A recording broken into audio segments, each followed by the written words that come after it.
Hello guys, जय जगन्नाथ। मु Pintu welcome कर पिंटू चैनल आ गोटे फ्रेश मिनी ब्लॉग को।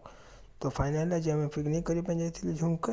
तो यहाँ झुमकार डैम रे गोटे एमती किसी फोटो देखु एवं पर मु सेल्फी उठे तापर झुमकार सेमती किसी खास थी आम बाहर नंदनकानन। ये नंदनकानन किसी पक्षी एवं पशु मानकर चित्र जोटा कि देखु आपण एवं एंजॉय करंतु। ये था मयूर यापर एटा है आमर ब्लैक डक यहाँ था से जो झरणा टाइप बन ये आमर हरिण जोटा कि डियर एवं यापर था महाबड़ा बाघ टाइगर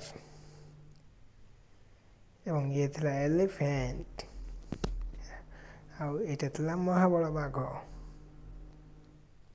ये था आमर भालू देन पर आसला जिराफ देन जलहस्ती हिपहप फाइनली जलहस्ती बहुत बड़ था बहुत पाखर देखली। ये था सरीसृप जोटा कि अजगर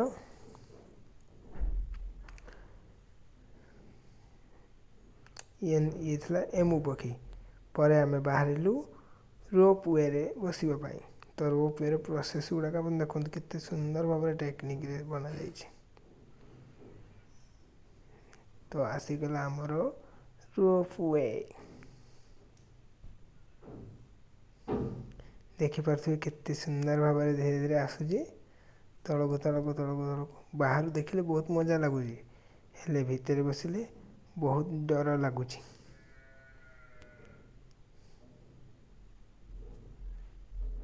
ये फाइनाली आसीगला आम रोप वे देन रोप वे मु बसी मो सांगर था गोटे मोर कका पुओ जने सी पाखरे रोचे गोटे जॉब कर तो से एकुटिया केमी बोली गोटे डाकी फोन करते सी पड़ी चली आसला सी बसला मो सहित जाइला सी। तो फाइनाली मु सामना बोली भाविकी बसी जो था लास्ट। तो माने मो पछक ना देखिए केमी धीरे धीरे ऊपर को उठुची जिते दूर को जाऊँगी से हाइट हो बहुत डर भी लगुच।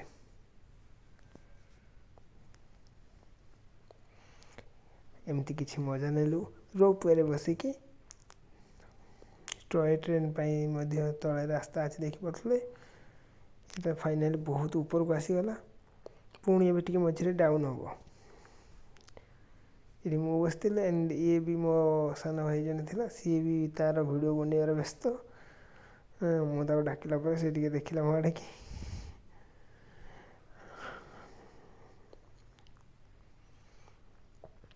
सेपट साइड रिटर्न कर लोक एवं तले देखो बोटिंग कर सब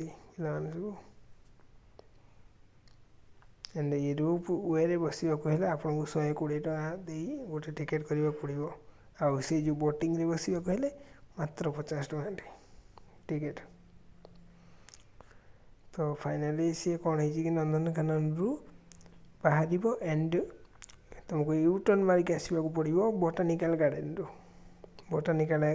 रु यू टर्न करके पुणी आणिकी नंदनकानन छाड़देव मात्र 120 टंका टी नेब।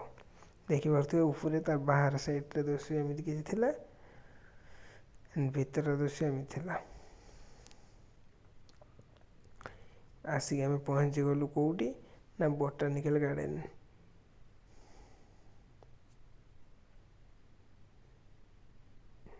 यहाँ बोटानिकल गार्डन पाखापाखि आसीगलु मैं नंदनकानन रहा बैक साइड आम आसी पहुँचलु बोटानिकल गार्डन। पुणी बोटानिकल गार्डन रु आमको पुणी यूटर्न करके जावाक पड़ो। ये था बोटानिकल गार्डन दृश्य।